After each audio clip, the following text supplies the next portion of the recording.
Hello my dear student, welcome back to my YouTube channel Subhash study centre. Class 10th के जितने भी मेरे प्यारे बच्चे 8 मार्च 2025 को गृह विज्ञान विषय का पेपर देने वाले हैं, आपका पेपर सेम इसी तरह का आएगा जैसा कि यहाँ पर मैं आप सभी के लिए लेकर के आ चुका हूँ। गृह विज्ञान विषय का बिल्कुल वायरल मॉडल पेपर। और मेरे प्यारे बच्चों, इस वायरल मॉडल पेपर के सभी प्रश्नों का उत्तर यहाँ पर आप देखेंगे। एक एक प्रश्न का उत्तर मैंने यहाँ पर प्रिंट करवा लिया है आप सभी के लिए। तो जितने भी मेरे प्यारे बच्चे हैं कक्षा 10 में, आपने यदि गृह विज्ञान विषय को चुना है और गृह विज्ञान विषय का पेपर 8 मार्च को आप देने वाले हो, तो 70 में 70 का स्कोर यदि आप करना चाहते हैं तो इस वायरल मॉडल पेपर को जरूर तैयार कर लीजिएगा। केवल बालिकाओं के लिए है ये मॉडल पेपर जिनके पास गृह विज्ञान विषय है, और जिन बच्चों के पास है उनको भी गृह विज्ञान विषय का सिलेबस एक ही रहता है, तो उनको भी यही मॉडल पेपर तैयार कर लेना है। मेरे प्यारे बच्चों, कोड याद कर लेना आप लोग। 823 IG कोड का वायरल मॉडल पेपर है। अनुक्रमांक यानी रोल नंबर क्या है, तो यहाँ पर जो आपका रोल नंबर होगा यहाँ पर आप भर देंगे। जो भी आपका रोल नंबर होगा यहाँ पर भर देंगे। यहाँ पर आपको अपना नाम लिखना है। क्या लिखना है? अपना नाम लिखना है। मेरे प्यारे बच्चों, समय आपको बोर्ड एग्जाम में मिलेगा 3 घंटे 15 मिनट का। पेपर देते समय आपको समय कितना दिया जाएगा पेपर के लिए? 3 घंटे 15 मिनट का मिलेगा। पेपर का पूर्णांक रहेगा 70 अंकों का। यहाँ पर नोट के अंतर्गत ध्यान दें आप लोग, परीक्षार्थी जो कि आप हैं, पेपर देने जाओगे तो आपको मिलेगा 15 मिनट का समय। किस लिए? प्रश्न पत्र को पढ़ने के लिए। निर्देश यहाँ पर दिए गए हैं। पहला है सभी प्रश्न अनिवार्य हैं। दूसरा निर्देश है प्रश्न पत्र के 2 खंड, खंड आ तथा खंड बा हैं। पेपर के 2 खंड हैं, खंड आ और खंड बा। खंड आ में 1 अंक के 20 बहुविकल्पीय प्रश्न हैं जिनके उत्तर आपको OMR सीट में भरना है।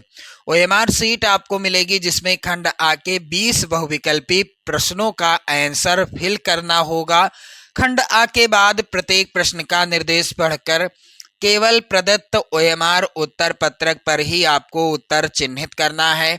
जो भी आप OMR सीट में आंसर भरेंगे उसको आपको काटना नहीं है, ना ही उसमें इरेजर अथवा व्हाइटनर का प्रयोग नहीं करना है। कुछ नहीं करना। एक बार आपने गोला काला कर दिया सो कर दिया, उसमें कुछ नहीं भरना है। प्रश्न के अंक उसके सम्मुख अंकित हैं। कौन सा प्रश्न कितने नंबर का है इसका भी विवरण दिया गया है। कौन सा प्रश्न 1 नंबर का है, कौन सा प्रश्न 2 का है यानी 2 नंबर का है, या 4 नंबर का है, या 6 नंबर का है, इसका विवरण भी दिया रहेगा। खंड बा में 50 अंक के वर्णनात्मक प्रश्न आएंगे और इन प्रश्नों का उत्तर आपको बोर्ड एग्जाम की कॉपी पर लिखना होगा, जो आपको कॉपी मिलेगी। खंड बा में सभी प्रश्नों के उत्तर एक साथ ही करिएगा। प्रथम प्रश्न से आरंभ कीजिएगा और अंतिम प्रश्न तक करते जाइएगा। जिस प्रश्न का आपको उत्तर ना आता हो उस पर अपना समय नष्ट ना कीजिएगा। तो मेरे प्यारे बच्चों, यहाँ पर ध्यान देना आप सभी लोग। खंड आ के इन सभी बहुविकल्पी प्रश्नों को आप तैयार करके जाइएगा, क्योंकि सेम इसी तरह के प्रश्न आएंगे 8 मार्च 2025 बोर्ड एग्जाम में। मेरे प्यारे बच्चों, निर्देश है यहाँ पर प्रश्न संख्या 1 से 20 बहुविकल्पीय प्रश्न हैं। प्रत्येक के 4-4 वैकल्पिक उत्तर दिए गए हैं। उनमें से सही विकल्प चुनकर OMR सीट में गोले को काला करें। यानी जो भी विकल्प सही होगा उसको आपको चुनना है और OMR सीट में गोला काला करना है। मेरे प्यारे बच्चों, पहला प्रश्न यहाँ पर जो कि बहुत ही ज़्यादा इम्पोर्टेंट है, और मैं आपको पेपर सॉल्व कराने से बता दूं पहले ही कि गृह विज्ञान एक ऐसी विषय है जिसमें अधिकतर प्रश्नों को समझना है और उनका आंसर आपको याद नहीं करना। कुछ प्रश्न होते हैं जिनको याद करना है, जैसे कि पहला प्रश्न यहाँ पर है जिसको आपको समझना है, याद नहीं करना। वेरी वेरी इंपॉर्टेंट प्रश्न है 8 मार्च के लिए। पारिवारिक बजट बनाने का उद्देश्य क्या है? तो पारिवारिक बजट किस लिए बनाया जाता है? ताकि व्यय पर नियंत्रण लगाया जा सके, यानी जो अनावश्यक खर्चे हैं उन पर नियंत्रण लगाया जा सके। बचत करना सीख जाए परिवार के सभी सदस्य। आय का ज्ञान हो जाए, आमदनी कितनी है इसका भी ज्ञान हो जाए। यहाँ पर राइट आंसर क्या है, डी वाला ऑप्शन, यानी ये सभी उद्देश्य हैं पारिवारिक बजट बनाने के। दूसरा प्रश्न मेरे प्यारे बच्चों है, वरिष्ठ नागरिक जमा योजना खाता खोला जाता है। तो वरिष्ठ नागरिक जमा योजना खाता कब खोला जाता है, क्या 50 वर्ष से पहले या 21 वर्ष के बाद, 60 वर्ष के उपरांत या 69 वर्ष से पूर्व। तो मेरे प्यारे बच्चों वरिष्ठ जो होता है वरिष्ठ नागरिक जमा योजना खाता यह खोला जाता है 60 वर्ष के उपरांत। सी वाला ऑप्शन यहाँ पर सही होगा। चलिए अगला प्रश्न बिल्कुल बेसिक सा प्रश्न है, आपको घबराना नहीं है इस तरह के प्रश्न को देखकर। 1 किलोग्राम चीनी का दाम 35 रुपया है, तो 5 किलोग्राम चीनी का मूल्य क्या होगा। मेरे प्यारे बच्चों 1 किलोग्राम चीनी का दाम कितना है, 35 रुपया है। अब 5 किलोग्राम चीनी का दाम क्या होगा, तो 35 को हम 5 से गुणा कर देंगे, 5 का पहाड़ा 5 में जाएगा तो 25 हो जाएगा। मेरे प्यारे बच्चों यहाँ पर मैं लिख रहा हूँ, और 5 का गुणा हम 3 से करते हैं तो 5 तियां 15 और हासिल 2 आए थे, 15 2 17 हो गया, तो 175 रुपया आ गया। यानी 1 किलोग्राम चीनी का दाम है 35 रुपया, तो 5 किलोग्राम चीनी का दाम क्या होगा, 175 रुपया। यहाँ पर बी वाला ऑप्शन सही होगा। मेरे प्यारे बच्चों क्लियर हो गया ना। चलिए आगे बढ़ते हैं। अगला प्रश्न है, जल को कीटाणु रहित करने के लिए कौन सा गैस प्रयोग किया जाता है। यदि हमको जल को कीटाणु रहित करना है तो इसके लिए हम किस गैस का प्रयोग करते हैं। मेरे प्यारे बच्चों इस प्रश्न का उत्तर क्या हो जाएगा, आप सभी लोग ध्यान दें, ये सभी प्रश्न आपकी बोर्ड परीक्षा यानी आपकी बोर्ड परीक्षा 8 मार्च को है, और 8 मार्च के लिए ये प्रश्न जो हैं सबसे ज्यादा इंपॉर्टेंट प्रश्न हैं। इसका राइट आंसर हो जाएगा मेरे प्यारे बच्चों बी वाला ऑप्शन, क्लोरीन। जल को कीटाणु रहित करने के लिए क्लोरीन गैस का प्रयोग किया जाता है। जल द्वारा फैलने वाले रोग कौन से हैं, तो मेरे प्यारे बच्चों यहाँ पर एक चीज ध्यान देना है आप सभी को, पेचिश है या अतिसार है या चेचक या रिकेट्स। यहाँ पर राइट आंसर क्या होगा मेरे प्यारे बच्चों, पेचिश और अतिसार ये दोनों रोग जल के द्वारा फैलते हैं। एक विकल्प यहाँ पर और होना चाहिए था, वो था कौन सा विकल्प, विकल्प ए और सी दोनों यहाँ पर राइट आंसर हैं। चलिए अगला प्रश्न है, भोपाल दुर्घटना किसका उदाहरण है। तो भोपाल में जो गैस लीक की दुर्घटना हुई थी यह किसका उदाहरण है। स्वच्छ वायु में क्या सांस लेने से किसी की मृत्यु हो सकती है, बिल्कुल नहीं हो सकती। लेकिन क्या हुआ था भोपाल में गैस लीक हुई थी, जहरीली गैस जो है वातावरण में फैल गई थी, और उस जहरीले वातावरण में जिन लोगों ने सांस लिया उनकी मृत्यु हो गई। तो भोपाल दुर्घटना किसका उदाहरण है, वायु प्रदूषण का उदाहरण है। अगला प्रश्न है, टाइफाइड रोग फैलता है, तो टाइफाइड रोग किसके द्वारा फैलता है, साल्मोनेला टाइफी के द्वारा। यहाँ पर सी वाला ऑप्शन सही हो जाएगा। अगला प्रश्न मेरे प्यारे बच्चों आप सभी लोग ध्यान दीजिएगा, सिलाई में प्रयुक्त गुनिया का आकार होता है। मेरे प्यारे बच्चों जो सिलाई में गुनिया का प्रयोग किया जाता है उस गुनिया का आकार कैसा होता है, किस तरह का होता है। मेरे प्यारे बच्चों यहाँ पर ध्यान देना आप सभी लोग, सिलाई में जो गुनिया का प्रयोग किया जाता है उसका आकार होता है एल आकार का। चलिए आगे बढ़ते हैं। अगला प्रश्न है, नील का प्रयोग किया जाता है, तो प्रायः नील का प्रयोग कहाँ किया जाता है, सफेद सूती वस्त्रों में नील का प्रयोग किया जाता है। मेरे प्यारे बच्चों अगला प्रश्न यहाँ पर है, विटामिन डी की कमी से बच्चों में कौन सा रोग हो जाता है। तो विटामिन डी की कमी से बच्चों में रिकेट्स, जिसे सूखा रोग भी कहते हैं, क्या कहते हैं, सूखा रोग भी कहते हैं, यही रोग हो जाता है। विटामिन सी उत्तम स्रोत है, विटामिन सी किसका उत्तम स्रोत है, यानी इनमें से विटामिन सी का होगा यहाँ पर प्रश्न में, का उत्तम स्रोत क्या है, तो आंवला है। और जो खट्टे फल होते हैं उनमें विटामिन सी प्रचुर मात्रा में पाया जाता है। अगला प्रश्न है कौन सा विटामिन जल में घुलनशील है? तो मेरे प्यारे बच्चों इनमें से कौन सा विटामिन जल में घुलनशील होता है? तो मेरे प्यारे बच्चों राइट आंसर क्या होगा इस प्रश्न का? जल में घुलनशील विटामिन होता है विटामिन के। कौन सा होता है? जल में घुलनशील विटामिन होता है विटामिन के। यहाँ पर डी वाला ऑप्शन सही होगा। चलिए आगे बढ़ते हैं। अगला प्रश्न मेरे प्यारे बच्चों है रोगी का भोजन होना चाहिए। तो रोगी का भोजन किस तरह का होना चाहिए? रोगी का भोजन होना चाहिए नरम तथा तरल आहार। रोगी को किस तरह का आहार यानी भोजन देना चाहिए? उसका जो है भोजन नरम और तरल होना चाहिए। प्रश्न अगला है मनुष्य के कंकाल में अस्थियों की कुल संख्या होती है। तो मनुष्य के कंकाल में अस्थियों की कुल कितनी संख्या होती है मेरे प्यारे बच्चों? इसका राइट आंसर होगा सी वाला ऑप्शन 206। मनुष्य के कंकाल में अस्थियों की कुल संख्या 206 होती है। अगला प्रश्न है मोच की पहचान है। तो मोच की क्या पहचान है? यहाँ पर ध्यान दें। यदि प्रश्न में लिखा होता मोच का लक्षण या मोच के लक्षण हैं तो भी आंसर यही होता। मोच की पहचान या मोच के लक्षण क्या हैं? पीड़ा होना। पीड़ा का अर्थ होता है दर्द होना।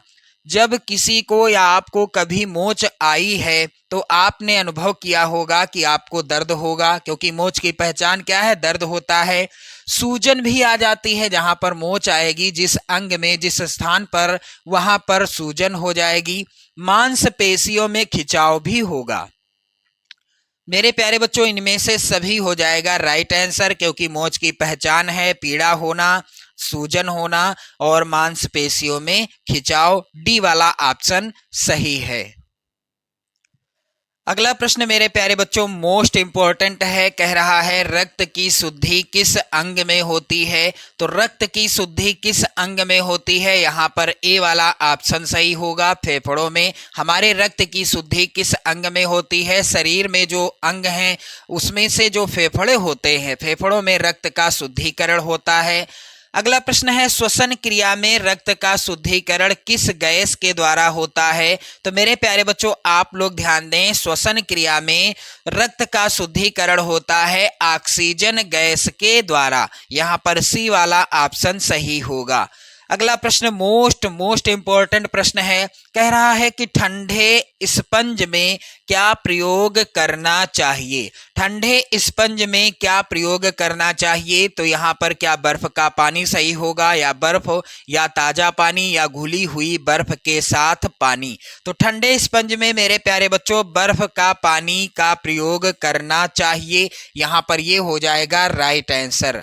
अगला प्रश्न है शरीर का तापमान नापने के लिए प्रयोग किया जाता है। तो शरीर का तापमान नापने के लिए किसका प्रयोग किया जाता है? आप सभी जानते हैं, यहाँ पर बी वाला ऑप्शन सही होगा, थर्मामीटर का प्रयोग किया जाता है। इसके बाद यहाँ पर ध्यान दो आप सभी लोग, ये सभी प्रश्न इंपॉर्टेंट हैं 8 मार्च के लिए। आप लोगों को इन प्रश्नों को बिल्कुल रट के जाना है। यहाँ पर ध्यान दीजिएगा। प्रश्न अगला है घर की सफाई महत्वपूर्ण है। घर की सफाई किस लिए महत्वपूर्ण होती है? मानसिक स्वास्थ्य के लिए घर की सफाई महत्वपूर्ण रहती है, शारीरिक स्वास्थ्य के लिए भी घर की सफाई महत्वपूर्ण रहती है, और सुख प्राप्ति के लिए भी घर की सफाई महत्वपूर्ण रहती है। यहाँ पर राइट आंसर क्या होगा? इनमें से सभी।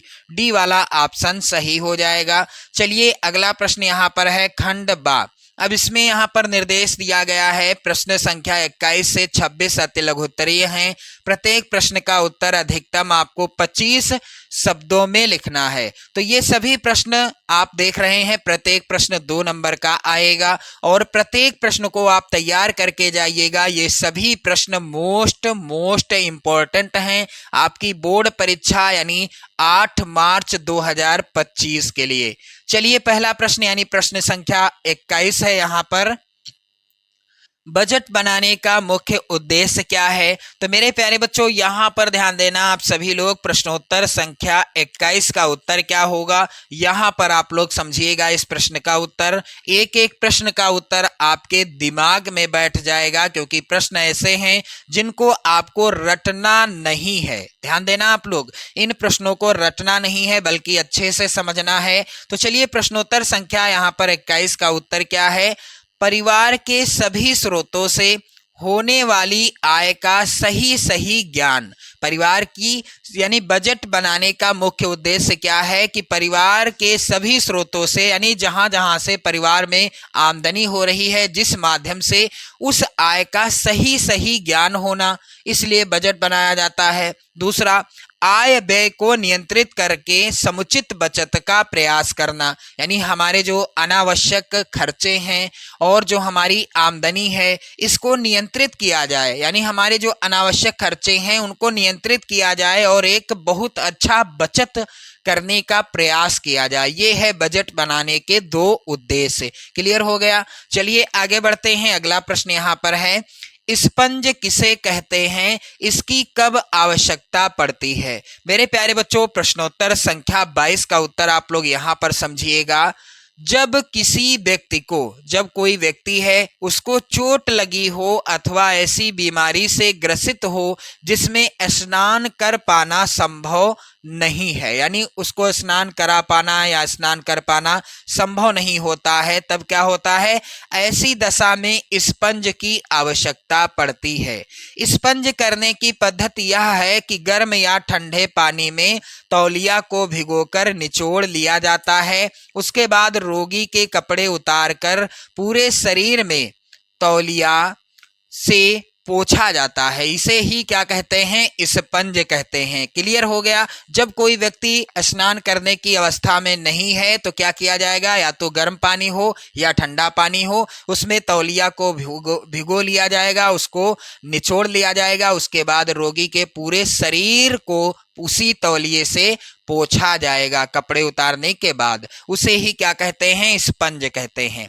क्लियर? चलिए आगे बढ़ते हैं। अगला प्रश्न मेरे प्यारे बच्चों है, जल प्रदूषण के क्या कारण हैं? सॉरी, ये प्रश्न संख्या 23 छूट गया। चेक के कितने प्रकार होते हैं, उनकी उपयोगिता लिखिए। चेक, यहाँ पर प्रश्नोत्तर संख्या 23 का उत्तर आप समझिएगा। यहाँ पर वाहक चेक, चेक कितने प्रकार के होते हैं? वाहक चेक, आदेशक चेक, रेखांकित चेक, गिफ्ट चेक एवं यात्री चेक आदि। चेक से लाभ यह है कि खाता धारक को बैंक नहीं जाना पड़ता। यदि आपका चेकबुक है तो आपको बैंक नहीं जाना पड़ेगा। किसी परिचित व्यक्ति को आप चेक देकर बैंक से रुपया प्राप्त कर सकते हैं। किसी भी परिचित व्यक्ति को आप चेक दे दीजिए और उसके द्वारा आप जो है रुपया प्राप्त कर सकते हैं। मेरे प्यारे बच्चों, क्लियर हो गया? चलिए आगे बढ़ते हैं। अगला प्रश्न है, जल प्रदूषण के क्या कारण हैं? तो जल प्रदूषण के कारण क्या हैं? यहाँ पर प्रश्नोत्तर संख्या 24 का उत्तर आप समझिएगा अच्छे से। जल प्रदूषण के प्रमुख कारण निम्नलिखित हैं। पहला कारण है घरेलू कूड़ा करकट। दूसरा कारण है मल मूत्र का पानी में मिलना, इससे भी जल प्रदूषित होता है। तीसरा कारण है कीटनाशकों का पानी में घुलना और चौथा कारण है औद्योगिक कारखानों का कचरा पानी में डालने से। तो ये सभी कारण हैं जल को प्रदूषित करने के लिए। और मेरे प्यारे बच्चों, अगला प्रश्न यहाँ पर ध्यान देना आप लोग, आदर्श रसोई क्या है? तो आदर्श रसोई आप सभी जानते हैं क्या है। प्रश्नोत्तर संख्या 25 का उत्तर क्या होगा? आदर्श रसोई उसे कहते हैं जहां पाक संबंधी समस्त सुविधाएं सुलभ होती हैं, उसे ही क्या कहते हैं? आदर्श रसोई कहते हैं। अगला प्रश्न मेरे प्यारे बच्चों है, भूनने तथा सेकने में क्या अंतर है? तो भूनने और सेकने में क्या अंतर होता है? यहाँ पर इसका उत्तर आप समझेंगे। भूनते समय वस्तु आग में प्रत्यक्ष संपर्क में नहीं आती, जबकि सेकने में क्या होता है? उसे सीधे अंगारों अथवा विद्युत सलाखों के ऊपर सेका जाता है। मेरे प्यारे बच्चों, भूनने और सेकने में अंतर आपको समझ में आ गया होगा, क्लियर हो गया इस प्रश्न का उत्तर। चलिए आगे बढ़ते हैं। अगला प्रश्न यहाँ पर आप देखोगे, लघु उत्तरीय प्रश्न के अंतर्गत निर्देश दिया गया है। प्रश्न संख्या 27 से 31 तक लघु उत्तरीय हैं। इसके उत्तर अधिकतम आपको 50 शब्दों में लिखना है। और यहाँ पर प्रश्न संख्या 27 क्या है मेरे प्यारे बच्चों? सर्वोत्तम बजट किसे कहते हैं, वर्णन कीजिए। मेरे प्यारे बच्चों, प्रत्येक प्रश्न आएगा 4 नंबर का और यहाँ पर इसका उत्तर क्या होगा? प्रश्नोत्तर संख्या 27 का उत्तर, सर्वोत्तम बजट क्या है? यह बजट सबसे अच्छा होता है, इसमें परिवार की आवश्यकताओं की पूर्ति होती रहती है। जो सर्वोत्तम बजट होता है सबसे अच्छा होता है और इस बजट के द्वारा परिवार की जो आवश्यकताएं हैं उनको पूरा किया जा सकता है, किया जाता भी है। साथ ही भविष्य के लिए बचत भी कर ली जाती है। इस बजट से परिवार के सभी सदस्यों को अधिकतम संतुष्टि भी प्राप्त होती है तथा आय व्यय में संतुलन बना रहता है। इसके साथ ही भविष्य के लिए कुछ धन संचित कर लिया जाता है। अर्थशास्त्रियों का भी मानना है कि बचत का बजट ही सबसे उत्तम बजट है। इस बजट से परिवार सदैव सुखी, संपन्न व संतुष्ट रहता है। परिवार पर कभी आर्थिक संकट नहीं आते। परिवार सुखी व समृद्धशाली रहता है। तो ये हो गया इस प्रश्न का उत्तर। चलिए यहाँ पर अथवा में भी प्रश्न है इस मॉडल पेपर में, बिल्कुल इंपॉर्टेंट प्रश्न है ये। और अब की बार अथवा में प्रश्न नहीं आएंगे। 2025 यानी 8 मार्च को मेरे प्यारे बच्चों अथवा में प्रश्न नहीं पूछे जाएंगे। इस तरह से क्या होगा, प्रश्न संख्या 27 होगा, फिर 28 होगा, फिर 29, 30, 31 इस तरह से होगा। तो यहाँ पर अथवा में है, इंपॉर्टेंट प्रश्न है, तो इसको भी आप तैयार कर लेना।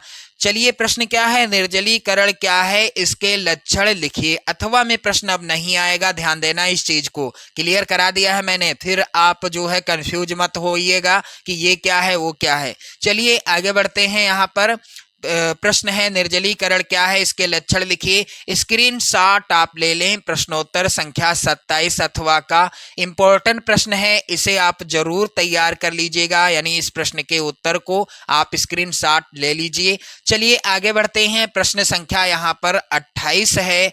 वृक्षारोपण से क्या लाभ है? वृक्षारोपण यानी वृक्ष लगाने से क्या लाभ हो सकते हैं? तो चलिए प्रश्नोत्तर संख्या 28 का उत्तर आप यहाँ पर समझिएगा। वृक्षारोपण से निम्नलिखित लाभ हैं। पहला लाभ है कि वृक्षों से हमें लकड़ियां यहाँ पर होगा प्राप्त होती हैं, जो मकान बनाने एवं फर्नीचर के काम आती हैं। दूसरा लाभ है वन पर्यावरण को नियंत्रित रखते हैं वृक्षों से या वृक्षारोपण से। तीसरा लाभ है वनों से हमें ऑक्सीजन प्राप्त होती है, जो मानव के लिए अनिवार्य है और सभी जीवित प्राणियों के लिए भी अनिवार्य है। वनों के होने से मृदा अपरदन नहीं होता, क्योंकि जहां पर वन होते हैं उनके अंदर यानी वन में जो वृक्ष लगे होते हैं उनकी जड़ें मृदा को जकड़े रखती हैं, जिस कारण मृदा पानी के बहाव से अपरदित नहीं होती। अगला लाभ है वनों के होने से वर्षा भी अच्छी होती है और सूखे की संभावना कम होती है। छठा लाभ है वनों से हमें फल एवं अनेक प्रकार की जड़ी बूटियां प्राप्त होती हैं। तो ये हो गया इस प्रश्न का उत्तर। चलिए आगे बढ़ते हैं। अगला प्रश्न मेरे प्यारे बच्चों है अथवा में है मलेरिया रोग से बचने के क्या उपाय हैं, इस रोग के क्या लक्षण हैं। प्रत्येक प्रश्न 4 नंबर का आएगा, मैंने क्लियर करा दिया। अथवा में प्रश्न नहीं आएगा, लेकिन ये इंपॉर्टेंट प्रश्न है आपकी बोर्ड परीक्षा के लिए। तो चलिए इसका जो है उत्तर का आप स्क्रीनशॉट ले लो। प्रश्नोत्तर संख्या 28 अथवा का रोग के लक्षण क्या हैं और रोग से बचने के उपाय क्या हैं। यहां पर आप देख लें मलेरिया रोग से बचने के उपाय, तो आप स्क्रीनशॉट ले लो। इंपॉर्टेंट प्रश्न है, आप लोग जरूर तैयार कर लीजिएगा। आगे आप देखें यहां पर अगला प्रश्न है ड्राइविंग लाइसेंस क्या है। प्रश्न संख्या 29 है, ड्राइविंग लाइसेंस क्या है। तो चलिए इसका उत्तर क्या हो जाएगा। प्रश्नोत्तर संख्या 29 का उत्तर आप यहां पर समझेंगे। ड्राइविंग लाइसेंस भारत में वैध रूप से सड़कों पर गाड़ी चलाने के लिए ड्राइविंग लाइसेंस की आवश्यकता होती है, जो कि परिवहन विभाग द्वारा जारी किया जाता है। हालांकि इसमें टेस्ट की प्रक्रिया से गुजरना होता है, जिसमें पास होने पर आपको ड्राइविंग लाइसेंस जारी कर दिया जाता है। गाड़ी चलाने के लिए यह सबसे महत्वपूर्ण दस्तावेजों में से एक है, जो आपको वैध तरीके से सड़कों पर गाड़ी चलाने का अधिकार देता है। किस तरीके से? वैध तरीके से। वहीं सड़कों पर होने वाले दुर्घटनाओं यानी होने वाली, यहाँ पर होने वाली होगा। दुर्घटनाओं में कमी लाने के लिए अब लाइसेंस पर भी सरकार सख्त हो रही है। यही वजह है कि सड़कों पर यातायात पुलिस सबसे पहले लाइसेंस की मांग करती है। जब यातायात पुलिस के द्वारा किसी को रोका जाता है, 2 पहिया वाहन हो या 4 पहिया वाहन, तो सबसे पहले उससे क्या मांगते हैं? लाइसेंस मांगते हैं और उसके बाद अन्य दस्तावेजों को जांचा जाता है। तो ड्राइविंग लाइसेंस क्लियर हो गया ना क्या है। चलिए आगे बढ़ते हैं। अगला प्रश्न मेरे प्यारे बच्चों, प्रश्न संख्या 29 का अथवा इंपॉर्टेंट प्रश्न है, लेकिन अथवा में नहीं आएगा, ये आप ध्यान दीजिएगा। घर में सिलाई करने से क्या लाभ हैं? तो यहाँ पर इस प्रश्न का उत्तर का आप स्क्रीनशॉट ले लो, प्रश्नोत्तर संख्या 29 का अथवा। ये इंपॉर्टेंट प्रश्न है, आप लोग जरूर तैयार कर लेना, इसका उत्तर सबसे ज्यादा इंपॉर्टेंट प्रश्न है। चलिए मेरे प्यारे बच्चों, अगला प्रश्न यहाँ पर है, प्रश्न संख्या 30। ऊनी वस्त्रों की देखभाल आप कैसे करेंगी? तो यहाँ पर इसका उत्तर क्या होगा? प्रश्न संख्या 30 का, ऊनी वस्त्रों की धुलाई के लिए सर्वप्रथम वस्त्रों को अच्छी प्रकार से ब्रश से झाड़कर धूल को अलग कर देना चाहिए। इसके उपरांत वस्त्रों को साबुन अथवा शोधक पदार्थ के घोल में भिगोया जाता है। कुछ समय तक गीला करने के उपरांत वस्त्रों को हल्के हाथों से दबाव डालकर या मलकर साफ किया जाता है। इस प्रकार ऊनी वस्त्र शीघ्र ही साफ हो जाते हैं। वस्त्रों को कम से कम 2-3 बार साफ पानी से खंगाला जाता है। इस प्रकार वस्त्रों से संपूर्ण साबुन अथवा शोधक पदार्थ निकल जाता है तथा वस्त्र पूरी तरह साफ हो जाते हैं। ऊनी वस्त्रों को कसकर निचोड़ना नहीं चाहिए। इनमें से पानी को हल्के दबाव से ही पानी निकालना चाहिए। किसी तौलिए में लपेटकर भी हल्के दबाव द्वारा अतिरिक्त जल को निकाला जा सकता है। यदि अभी वस्त्र पर प्रेस करना है तो वस्त्र के उल्टे ओर भी पतला गीला कपड़ा रखकर ताप पर ही प्रेस किया जाए। अगला प्रश्न है मेरे प्यारे बच्चों, यहाँ पर ध्यान देना आप लोग, 30 का अथवा प्रेशर कुकर की उपयोगिता स्पष्ट कीजिए। प्रश्न इंपॉर्टेंट है और मेरे प्यारे बच्चों ध्यान देना आप लोग, ये जो प्रश्न है अथवा में अब नहीं आएगा, लेकिन प्रश्न इंपॉर्टेंट है, आप लोग तैयार कर लेना। तो प्रेशर कुकर की उपयोगिता क्या है? यहाँ पर आप स्क्रीनशॉट ले सकते हैं इसका। प्रश्नोत्तर संख्या 30 अथवा का आप लोग ध्यान दें, प्रेशर कुकर की उपयोगिता।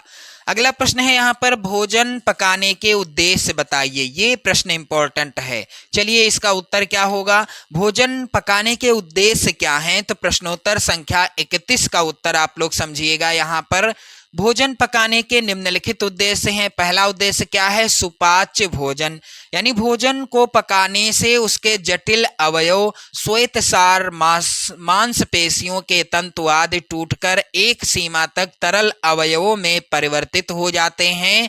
भोजन नरम व चबाने योग्य तथा सुपाच्य हो जाता है। कैसा हो जाता है? नरम और चबाने योग्य हो जाता है और सुपाच्य हो जाता है।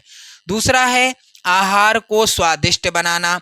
तो पाक क्रिया का एक उल्लेखनीय उद्देश्य खाद्य सामग्री को अधिक से अधिक स्वादिष्ट बनाना भी होता है। विभिन्न खाद्य सामग्रियां कच्ची अवस्था में स्वादिष्ट नहीं होती, बल्कि उनका स्वाद अरुचिकर ही होता है, यानी अच्छा नहीं लगता। जब इन खाद्य सामग्रियों को यदि पाक क्रिया द्वारा तैयार किया जाता है तो ये स्वादिष्ट हो जाती हैं तथा रुचि पूर्वक खाई जा सकती हैं। तीसरा उद्देश्य क्या है? आकर्षक बनाना। खाद्य सामग्री को पकाने का एक उद्देश्य उसे आकर्षक भी बनाना होता है।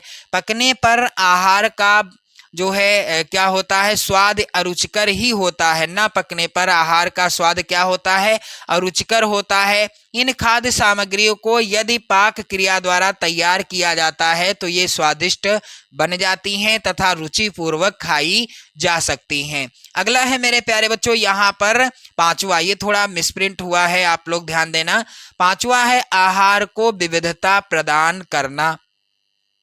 पाक क्रिया एक का एक उद्देश्य खाद्य सामग्री को विविधता प्रदान करना भी है। पाक क्रिया के माध्यम से एक ही खाद्य सामग्री को विभिन्न यानी भिन्न भिन्न व्यंजनों के रूप में प्रस्तुत किया जा सकता है। आहार की विविधता व्यक्ति को अधिक संतोष प्रदान करती है तथा आहार के प्रति रुचि बनी रहती है। तो ये हो गया इस प्रश्न का उत्तर। चलिए मेरे प्यारे बच्चों, अगला प्रश्न यहाँ पर आप लोग ध्यान दें। प्रश्न संख्या 31 का अथवा है, जो कि इस प्रकार से है। यहाँ पर आप लोग देखिएगा, कृत्रिम श्वसन क्रिया किसे कहते हैं? रोगी को कृत्रिम श्वसन कब और कितने प्रकार से दी जाती है? मेरे प्यारे बच्चों, अथवा में तो प्रश्न आएगा नहीं, लेकिन प्रश्न क्या है, इंपॉर्टेंट है आपकी बोर्ड परीक्षा 8 मार्च के लिए। तो आप लोग जरूर तैयार कर लेना इसका उत्तर। मेरे प्यारे बच्चों, इसका उत्तर आप लोग यहाँ पर आप स्क्रीनशॉट ले सकते हैं। इस प्रश्न का उत्तर कृत्रिम श्वसन क्रिया का अर्थ क्या है, यानी कृत्रिम और प्राकृतिक श्वसन क्रिया में अंतर क्या है?